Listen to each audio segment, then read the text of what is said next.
প্ৰধানমন্ত্ৰী নৰেন্দ্ৰ মোদী ডাঙৰীয়াই গুৱাহাটীলৈ যেতিয়া আহিছিলে তেখেতে এটা ডাঙৰ কথা কৈছিলে যে আমি যদি প্ৰত্যেকে ঘৰত 3 কিলোৱাটৰ এটা সোলাৰ প্যানেল লগাই লওঁ তেতিয়ালে দুখীয়া আৰু নিম্ন মধ্যবিত্ত মানুহে ম্যাক্সিমাম 2 কিলোৱাট ইলেক্ট্ৰিসিটি ইউজ কৰে 1 কিলোৱাট তেওঁলোকে বিক্ৰী কৰিব পাৰিব আৰু কাক বিক্ৰী কৰিব পাৰিব চৰকাৰক বিক্ৰী কৰিব পাৰিব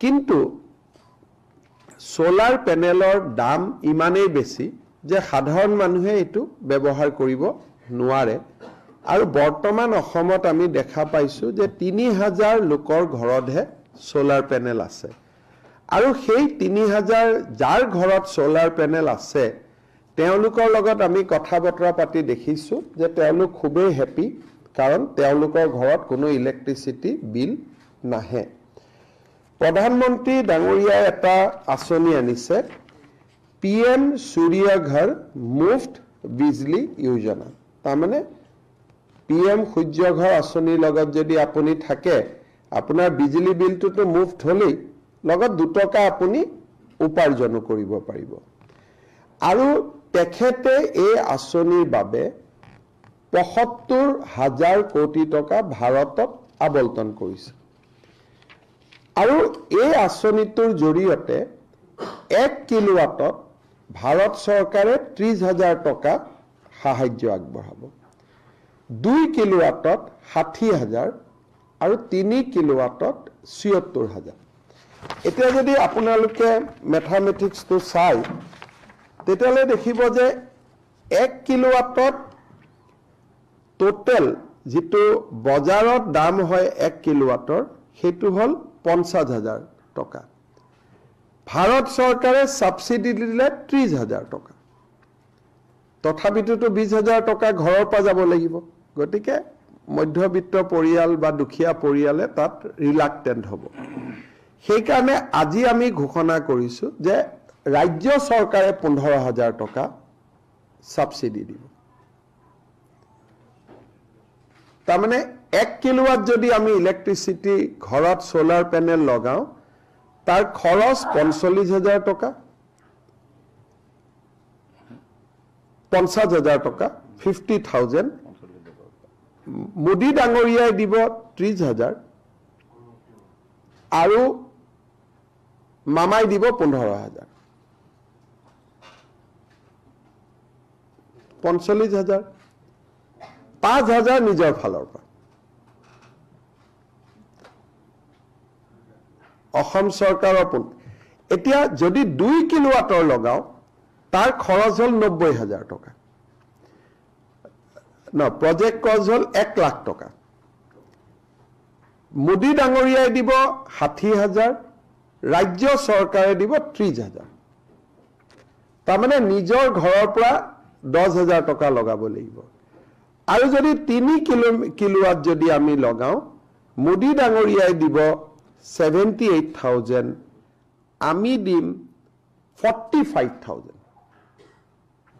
তাৰমানে 1,50,000 টকা লাগে 3 কিলোৱাটত 1,25,000 টকা সাবসিডি হিচাপে পাব 25,000 টকা দিব লাগিব এতিয়া আমি এটা হিসাব কৰি চাইছো যেতিয়া এই 5,000 টকা আপুনি পকেটৰ পৰা দিব লাগিব যদি এবছৰ ঘৰৰ ইলেক্ট্ৰিসিটি বিলটো নিদিয়ে 5,000 টকাটো উঠি গল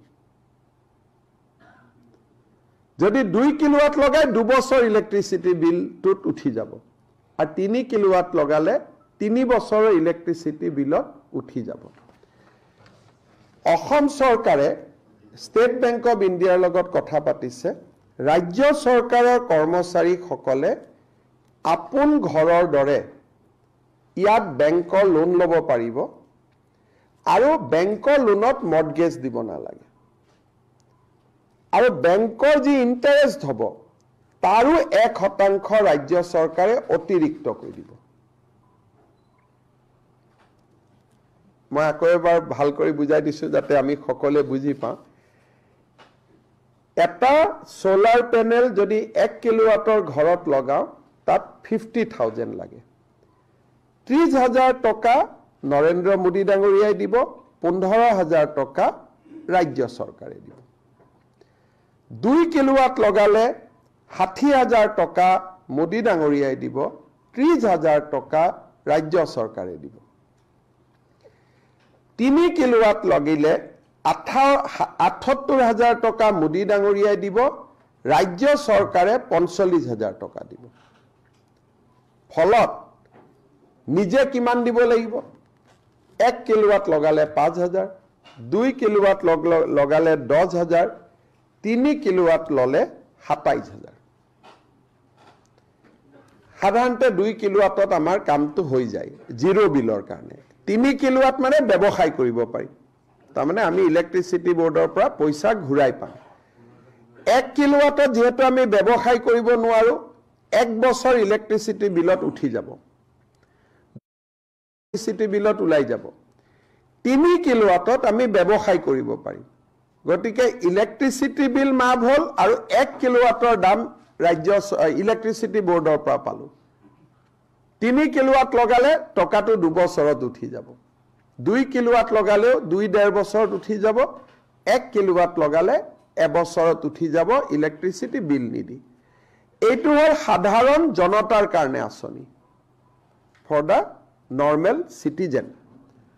কিন্তু ৰাজ্য চৰকাৰ আৰু অসম ইলেক্ট্ৰিচিটি বোৰ্ডৰ যিমান কৰ্মচাৰী আছে, APDCL, AEGCL, আমাৰ তিনিওটাৰে যি কৰ্মচাৰী আছে, তেওঁলোকৰ কাৰণে আমি আৰু এটা অতিৰিক্ত স্কিম আনিছো যে আপোনালোকে লোন লওক, এই 5,000 টকা বা এই 10,000 টকা আপোনালোকে লোন লওক, ঘৰৰ পৰা দিব নালাগে। ষ্টেট বেংকৰ পৰা লোন লওক, মৰ্টগেজ দিব নালাগে, উইদাউট মৰ্টগেজ।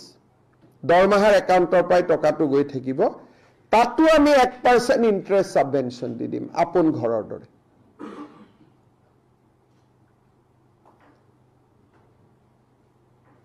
সাংবাদিকসকলকো আমি এইটো সুবিধা দিম। আপোনালোকে যদি ঘৰত সোলাৰ পেনেল লগাই দিয়ে, তেতিয়াহ'লে এই 5,000 টকাটো আপোনালোকে দিব নালাগে, DIPR ডিপাৰ্টমেণ্টে দি দিব। আপোনালোকৰ কাৰণে আৰু এটা আমি অতিৰিক্ত পেকেজ দিছো, যাতে আপোনালোকে ঘৰত তেতিয়া স্মাৰ্ট মিটাৰ কথা কৈ নাথাকে আৰু ঘৰত নিজে নিজে ঘৰতে ইলেক্ট্ৰিচিটি বিল নাহিব।